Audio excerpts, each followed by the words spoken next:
Dear Lady Love TV. Fake Wife in a Wedding. Tunghayan natin ang pagpapatuloy ng ating kwento sa ikasampung bahagi. Napalunok si Ella sa harap ng sariling reflection sa salamin sa loob ng walk-in closet. Sa dress na binili ni Jake para sa kanya, nagmukha siyang porn star. Hindi niya mapigilan ang mapaangil. Kakayanin ko ba to? Yumuko siya at hinila pababa ang laylayan ng dress. Wala na bang ibababa ang paldang to? Napalip bite si Ella kasi pag hinila niya pababa ang palda, nahihila din pababa yung neckline or better say, past line ng dress. She impatiently pulled it up hanggang sa okay na para sa kanya ang itsura niya. Isinuot na niya ang itim na wedge sandals. She turned around at ibinagsak ang buhok, dark and wavy, over her breast. Tumangu-tangu siya. Make his friends envy him pala ha. Pagsisisihan ni Jake ang pagpapasuot sa kanya ng ganito. Lumabas na siya mula sa walk-in closet at agad na pumunta sa dresser para sa makeup. Oh yes, Jake bought a makeup set for her, or for Stella. Nadat na niya sa Palawan at dinala na lamang iyon ni Ella sa Manila. Red lipstick, smoky eyes, dark eyeshadows, all check. Lumabas na siya sa silid at maging si Jake ay hindi makapaniwala na makita ang ayos ni Ella. Let's go? Aya ni Ella imbis na lumapit kay Jake paglabas ng kwarto ay dire-diretso sa pinto palabas ng unit nila. Puno ng mga kotse ang parking lot. Ang club na sinasabi ni Jake. It was my idea. Inilapit ni Jake ang mga labi sa tenga ni Ella habang nasa kotse pa sila at paparada pa lamang ang driver sa reserved parking spot. Jake. Sounds wicked, huh? Judes. She nodded. The traitor. He just chuckled lowly. Huminto ang sasakyan at ipinagbukas sila ng pinto ng driver. Jake quickly stepped out at inabot ng kamay kay Ella para alalayan siya sa pagbaba ng kotse. Careful, anito na makababa na siya. Hindi naman ako madadapa. Not that. Nakangising sabi nito. I meant your skirt. Inirapan niya ito. Damn, dapat pala. Kasi hindi ako nagsuot ng ganito eh. Why? Pinainosente pa nito ang reaksyon. May halong ngisi naman sa ekspresyon ng mukha nito. You look wonderbar in that dress. Lalo lamang niyang inirapan ito habang naglalakad na sila papasok ng club. Inilapit ni Jake ang labi sa tenga ni Ella.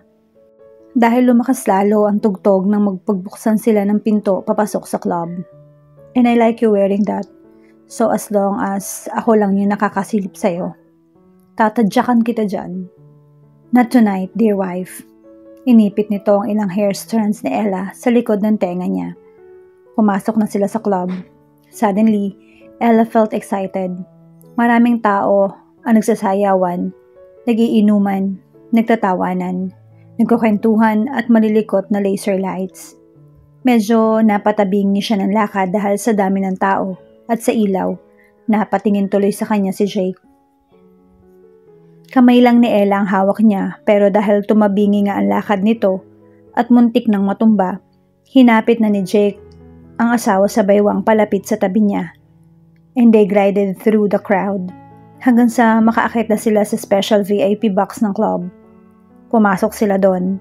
Dinig pa rin ang tugtog pero hindi kasing lakas kapag nasa labas ka ng silid na iyon na may dark tinted glass walls, itim na leather seats at isang itim na glass table.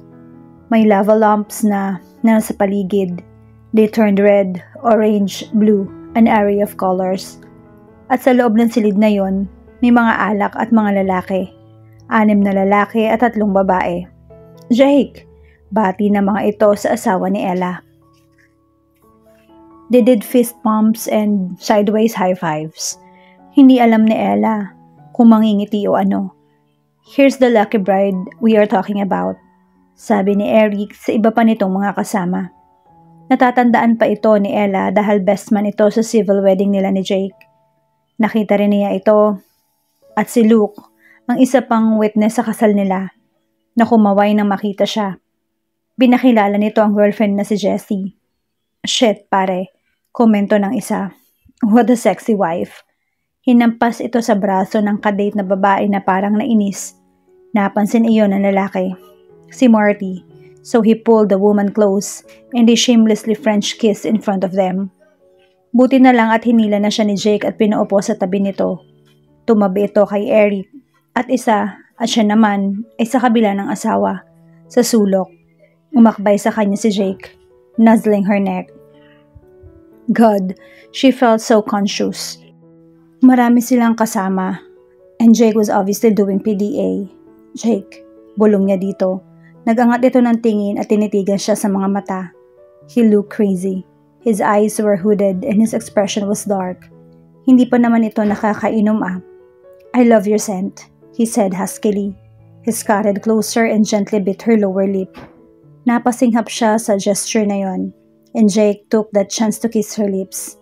He invaded her mouth with his tongue. Napalayo lang si Ella dito. The breaking of their kiss made the smacking sound. Ngumisi lang sa kanya ang asawa. Show-offs, isip niya nang malingon na ng iba pa niyang friends na may ka-PDA din. In other words, kahalikan. Si Eric ay umiinom lang. Nakayuko ang ulo at medyo na-head bump sa music. May dalawa pang nagiinuman sa mga kasama nila at nagdadalan ng malakas. Pero hindi niya maintindihan ang conversation ng mga ito na bigla na lang nagtawanan. George and Clint, sabi sa kanya ni Jake. Masyadong malapit na naman sa tenga niya ang mga labi nito. George and Clint? Takang echo niya sa sinabi nito. Yeah, yung dalawang tinitingnan mo. He gently bit her ear. Jake, saway niya rito. Why? Pa-inosente na naman ito. This time, nilalaro ng daliri nito ang buhok niya. Hi, tawag ni Ella sa dalawa na may kasamang kaway. Napatingin sa kanya sina George at Clint. Parang magkapatid lang ang mga ito dahil magkamukha at parehong may American features. Ang tatangos ng ilong. Ngumiti ang mga ito at kumaway kay Ella. Ella, sigaw ni Jake sa pangalan niya para marinig ito ng dalawa. Hello Ella. Simpleng kumaway ang mga ito. Kumaway din si Jake para bumalik na ang dalawa sa pagdadaldala ng mga ito. You don't have to be too friendly with them. Bakit naman? Ayoko maging ka-close mo sila. I want you close only to me. She raised an eyebrow at that statement. Habang hinahalikan ang boyfriend, may isang babae na sumisimple ng tingin kay Ella. Tinawag kasi ng nobyo nito na sexy wife. Si Ella at nilusaw ng inggit ang lahat ng confidence sa katawan nito. Mas nainis ito kasi parang baliwala kay Ella ang ginagawa nitong pagmamarka ng teritoryo kay Marty. Busy kasi si Ella kay Jake. Buti na lamang at hindi na pinansin pa ni Marty ang Ella na yon. Good, ngisi ng babae. At tinuloy ang pakikipaghalikan kay Marty. Stop, pigil nito kay Marty. Jake, tiningnan naman ito ng tinawag. Hindi mo man lamang na ipakilala sa amin ng sexy wife bago kayo kasalman lang ha? Ani Marty, lifting up a glass of beer while staying intently. At Ella, uminom ito sa baso. Jake pulled her closer to him. Hindi na, sagot nito. Baka sulutin niyo pa sa akin eh. Tawanan. Nakangising iiling-iling na lamang si Marty. Good decision pare. Good choice of words din. Tawanan. Napa-eye roll ang girlfriend. Palihim itong tinitigan ni Ella at nakipagpalitan ng tingin sa ipabang babae na kasama nila. Ang girlfriend ni James. Tila nagets na naman ito ang ibig sabihin ng isa. Kaya nagtaas ito ng kilay at tumaas ang sulok ng mapupula nitong mga labi. Hey, nakangiting sabi ng babae sa kanya. Join us. Let's dance. Napatingin si Ella kay Jake. Pero hindi na hiningi ang permiso nito na pasamahin siya. Ayaw niya kasing sumama. As in, kanina malakas ang loob niya nang magwawala siya sa club para mapahiya si Jake. Kahit paano, pero paghakbang sa loob ng club, nahihiya rin pala siya. Para kay Jake naman, ayaw niya mawala ng mapi-PDA. Let the girls do their thing. Nakangising sabi ni Eric sabay abot sa kanya ng baso ng alak. We'll have some man. Yeah, agree ng iba pang mga lalaki sa table, kaya wala ng choice si Jake. Go baby, sabi nito sa asawa. Napalunok tuloy si Ella. Don't worry, we are here. Hinila na siya sa kamay ng girlfriend ni Marty. Kakaiba ang titig nito kay Ella. Pagkaalis ng mga babae, nag-cheers ang 7 lalaki. Finally, kasama na ulit namin ang isang katulad mo. Wow, how's your married life? Ngumisi lang si Jake. So far, it's normal. Normal? Marty blurted out in exaggerated disbelief. Fact, I hate normal. Masaya. Masaya? Ani Eric. Jake had flashbacks of sex with Ella, honeymoon with Ella, in the bathtub with Ella, teasing Ella, waking up with Ella, watching porn beside Ella. Fun, nakangising sagot niya. Nakatingin sa kawalan habang sumisimsim ng konting alak. Ha, he breathed out like people in Coke commercials. You'll never know how much fun it is. Masaya ba talaga pag kinasal na? Interesadong tanong ni Clint. Lumapit pa sa kanya. Sa simula lang yan, panunokso ni Luke na nagsalin pa ng alak sa sariling baso. Jake shrugged his shoulders. At least, I have my sexy wife. Does she nag? Tanong ni Marty. Nag? Napaisip si Jake. I don't really consider it nagging. Napatunga nga sa lalaki ang kaibigan. Natatawa kasi siya. Parang may naaalala at parang naka-zone out. Nang makabalik sa kasalukuyan, minasdan niya ang mga kaibigan. What? Tanong niya sa mga ito. In love ka pala talaga kay Ella. Nakatunga nga sa kanya si James. Napanga nga si Jake sa statement na yon. Siya? In love siya kay Ella? He shook his head. Of course. Mas pinili na lamang niyan sabihin. Uminom siya ng alak. Tumingin siyang muli sa mga kaibigan. Of course. Asawa ko siya eh. In love ka sa kanya kaya pinakasalan mo siya.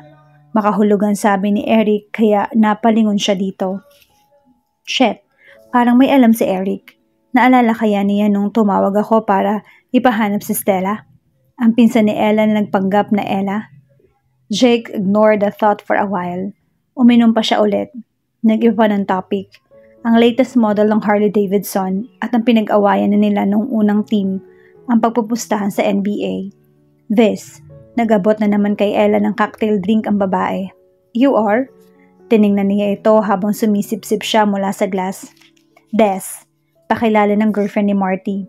Chinita ito at may straight na itim na buhok. Kasama nila si Stacy, ang girlfriend ni James. Bouncy ang malaki nitong curls na kulay blonde na bagay dito. Nasa likuran ni Ella ang girlfriend ni Luke na si Jess. Nag-aalala ito kasi pinapainom ng mga kasama si Ella. Masarap di ba? Kinuha ni Des ang baso niya. Ella nodded. Medyo tipsy na siya. Nasa bar sila ng club. Nakaupo sa mataas na stool. Have you tried their vodka? Not yet. Nakangiting sagot niya. Wanna try? Inilapit ni Des ang mukha kay Ella. Akala ko ba sasayaw tayo? Sabat ni Jess. Come on, Jess. Nag-eye roll si Stacy. Tingin kasi namin hindi na napapatry ni Ella yung mga drinks dito.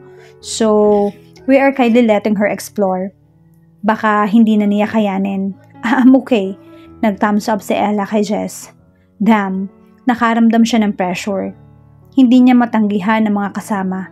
Mukhang mabait naman ng mga ito at pinagtatry siya ng iba't ibang alak. Something she never did in her entire life. Sinaway lang ni Des si Jess.